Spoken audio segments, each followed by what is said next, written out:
хотын завгүй залуу сурч хөдөлмөрлөж эх орныхаа төлөө хийх хийж бүтээхээр өдөр тутмын өрнөн ажиллаа ясаар аргагүй ажил орныг өндөр мэдлэгтэй боловсралтай завгүй залуус маань хүчит дэвшилд хөдөлж авч явдаг. Тэнд боловсрал сүг төвөд гэгэн орчлон компанитай хамтарч сурах хүсэл мөрөөдөл ихийг бүтээх залуусаа зориулж боловсролын аянд цуврал нэвтрүүлгээ бэлтгэн хүргэлээр байгаа лээ.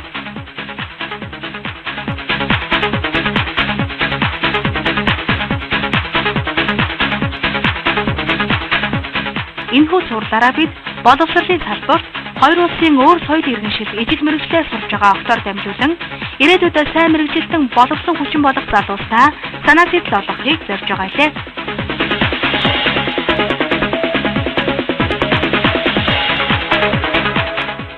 Өнгөрсөн цувралаараа Адиа маань Кимчааг сургуульд амжилттай суралцж байгаа Монгол оюутнуудтайгаа танилцсаж нэг өдрийг хамтдаа өнгөрүүлсэн байгаа. Харин өнөөдрийн хувьд Кимчааг сургуульд солигдсон суралцаад байгаа Адиа дулмын маань хувьд бас нэг хичээлийн завгүй өдөр эхлэж байна.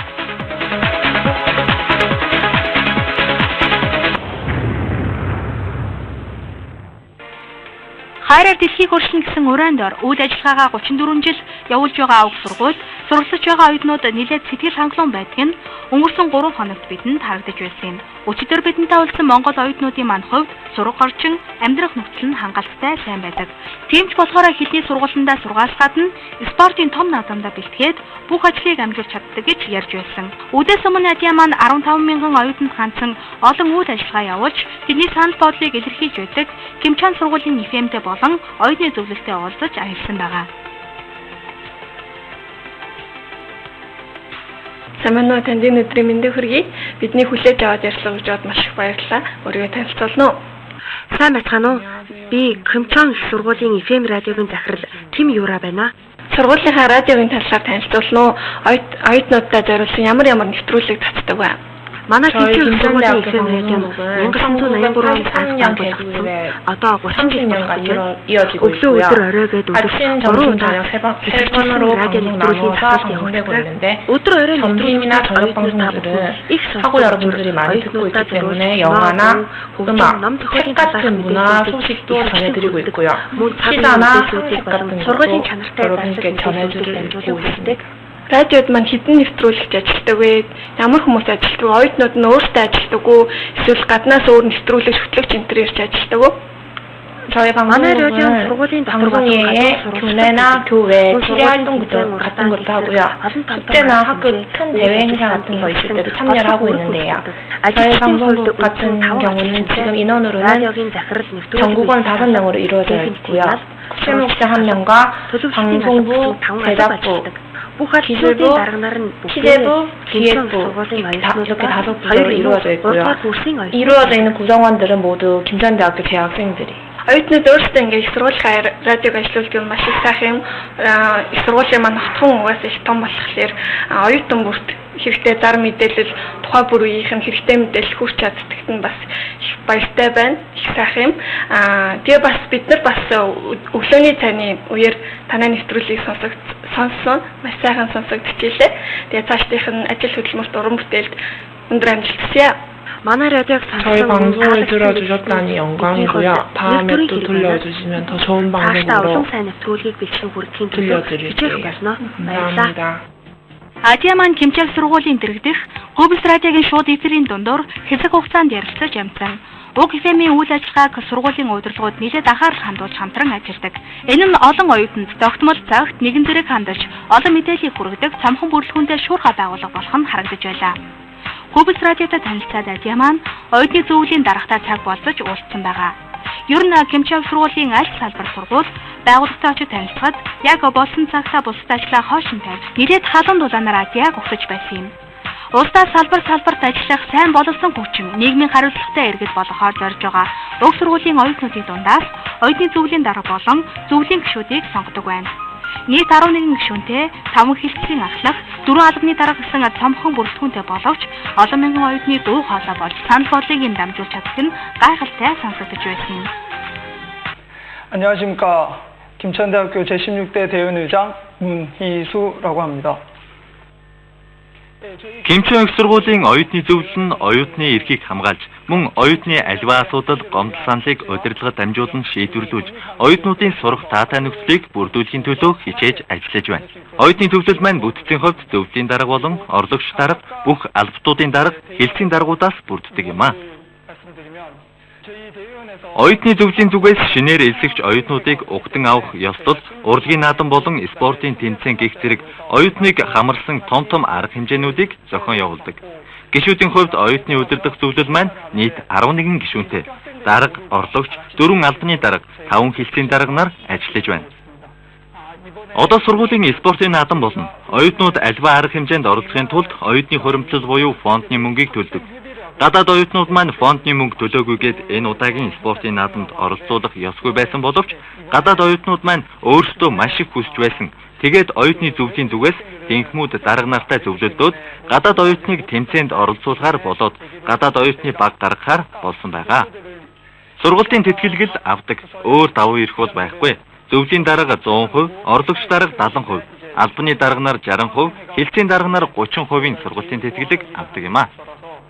Одоогийн байдлаар зөвлөлийн гишүүд бүгд Солонгос хүн байдаг. Үүнийг зохицуулсан ямар нэгэн журам одоогоор батлагдаагүй байгаа. Голбоочлогдож байгаа болохоор манай сургуульд ч гэсэн гадаад оюутны тоо улам ихсэж байгаа учраас цаашдаа дүрм журам өөрчлөгдөж гадаад оюутан ч гэсэн оюутны зөвлөлийн гишүүн болох боломж нээгдэх байх гэж бодож байна. Дэлхийг галбаачлагдж байгаа болохоор манай сургуульд гадны олон орноос олон гадаад оюутнууд ирж суралцж байгаа. Тиймээс бид нэг нэгнийгээ өөр улсын хүн гэж хол хөндий харьцахгүйгээр адилхан оюутнууд гэдэг утгаараа адилхан нэг сургуульд суралцж байгаа яг адилхан хүнийхээ хувьд хоорондоо сайхан харьцаатай байж нэг нэгэндээ туслаж, найзлаж, нөхөрлөж яваасаа гэж хүсэж байна. Мөн тэр хол замыг тууж ирээд миний яриаг сонсон та бүхэнд үнэхээр их баярлалаа. Баяртай. Солонгост улс орныг хөгжүүлэх гол зүйлс бол залуу чадварлаг, эрүүл боловсон хүчин гэж үздэг. Кимчэн суралцж байгаа нийт оюутныг чадварлаг удирдах аваа 16 дахь дарга мөн хийсүү. Залуу үеийг төлөөж чадах үед соёлтой мэдлэгтэй оюутан байсан. Кимчэн суралцж байгаа гадаадын олон оюутнуудаас Монгол оюутнуудыг маань спортлог эрч хүчтэй гэж байсан нь Монгол оюутнуудаараа бахархал сэтгэл төрүүлж байсан юм.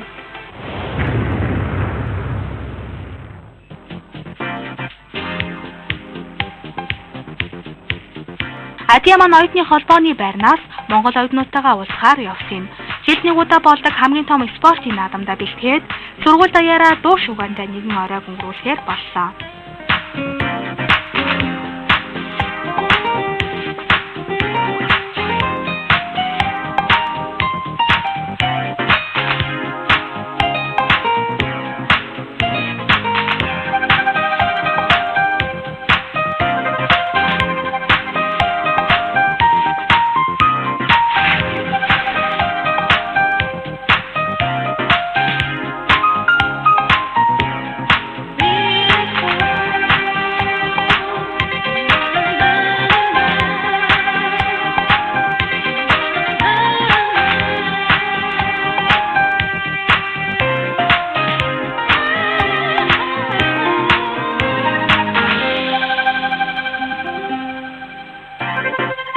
Тэмцээний бэлтгэл дээр ирчихсэн байна. Тэгээд өдөр харагдаагүй буцандаа олон монгол оюутнууд байна. Тэгээд хөгжөөнд дэмжлэгтэйгээ нэлээд сайн тэмцээндээ бэлтгэж явах шиг байна. За бэлтгэл хэрэг эндээ залуусаа.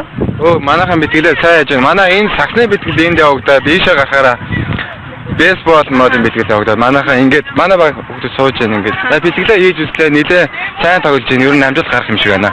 Тэнцээ манай сахны тэмцээнд орж байгаа багийн маань 2 хүүхэд байна. Бас Непал болон Хятад орны 3 хүүхэдтэй баг болоод орж байгаа гэсэн. Тэгээд монгол оюутнууд маань ерөөхдөө энэ тэмцээнд спортын хідэн төрөлд ямар баг бүрэлдэхүүнтэйгээр орж байгаа вэ?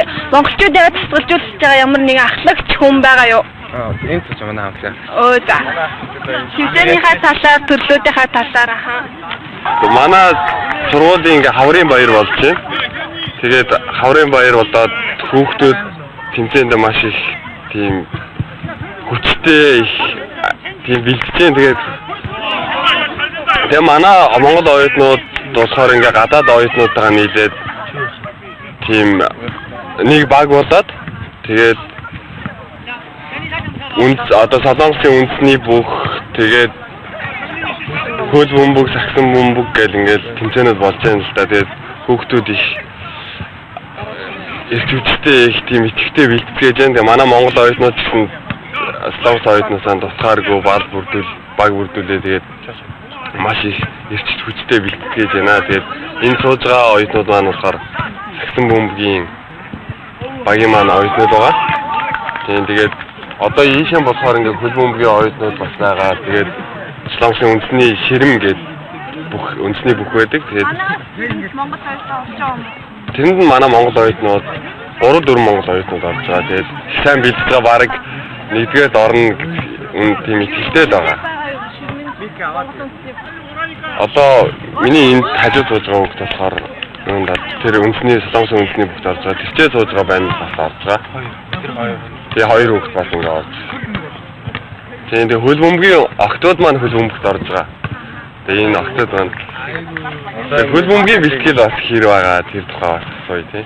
Хөл бөмбөгийг 2-3 удаа хийсэн ба тэгээд ерөнхийдөө дайггүй бэлтгэлтэй явцаа. Дараагийн 2 өдөр эхний тоглолт болоо. Чи бас тэр Солонгос үндэсний бүхний тэмцээнд орж байгаа юм уу тий? Солонгос үндэсний бүх гэхээр Монгол үндэсний бүхтэй адилхан уу эсвэл ялгаатай юу? Тайлбарлаад бас бэлтгэлээ хэвхэн хийж байгаа талаараа яриач. Одоо энэ Солонгос үндэсний бүхий одоо бидний дадаг шоудаг гэж нэрлэгдэх энийг бэлхүүлээрээ уйдгаад сомогийн дэвжээ шиг тийм 9 дэвжээнээр гаргаад хоёр талаасаа өвдгөөрөө сөхөж суугаад энэс байцаал барилдаг. Өвдгөөрөө сууж байгаа. Өвдгөөрөө сөхөж суугаад энийг өвдгөөрөө сөхөж суугаад эндээсээ бариад тэгж байцаал болдог. Монгол оюутнуудын хувьд ширмийн тэмцээнд хавдах юм бол намар биднийг ирснээс хойш бидний амьдарч байгаа энэ дүүргийн тэмцээн болоод эхтэй эмхтэй хүүхдүүдний гадаад Монгол оюутнуудын 2 баг болж орсон байгаа. Тэгээд өөр гадаад тэр тэмцээнд болохоор Америк, Франц, янз бүрийн Хятад, Япон улсуудын багийн гадаад оюутнууд сонгож сурч байгаа. Монголчууд нэг амжилт гаргасан уу? Монголчуудын ягаад тэр ширэм гэж Солонгосын үндэсний бүхэд амжилт гаргадаг тал нь юу юм гэхээр манай Монголын үндэсний бүх гэж байдаг шүү дээ. Тэгээд үндэсний бүхөөр барилдаг ер нь багаасаа манай Монгол залуучууд чинь барилдаж хоорондоо ноцолдож өссөн болохоор тэр ширэм гэдэг Солонгосын үндэсний бүхний тэр барилдаанд бол их амжилт гаргадаг л да. Тэгээд бид нэр урд нь ч гэсэн их амжилт гаргадаг олон медаль авчирдаг байсан. Багш нар маань баярлдаг их дуртай байдаг байсан. Тэгээд энэ жил намар бас шинээр ирсэн дүүнер маань бүгдээрээ яваад хамт явцаагаад бас олон медаль аваад амжилт үзүүлээд ирсэн байгаа. За ямар ч тач Монгол оюутнууд маань хичээл сургуулийн хажуугаар нэлээ их зав гаргаад хүч хөдөлмөр цаг зав зориулаад энэ сургуулийнхаа бага наадам спортын тэмцээнд маш их сайн бэлдэж байгаа юм байна. Тэгээд тэмцээнд оролцож байгаа болон хөгжөөнд дэмжигч Монгол оюутнуудаа бүгдээрэнд нь өндөр их амжилт хүсье. Монгол улсынхаа Монгол оюутнуудынхаа нэрийг гаргаад тэмцээнд амжилттай оролцоорой. Тэгээд би бас та нарт Монголоос Монгол хэр авчирсан байгаа. Тэгээд бүгдээрэнд нь амжилт хүсье. Энэ уусан дотор байгаа. Тэгээд бөөнөрөө сайхан хаваа хийе ха. За. Ингээд дамжуулаа.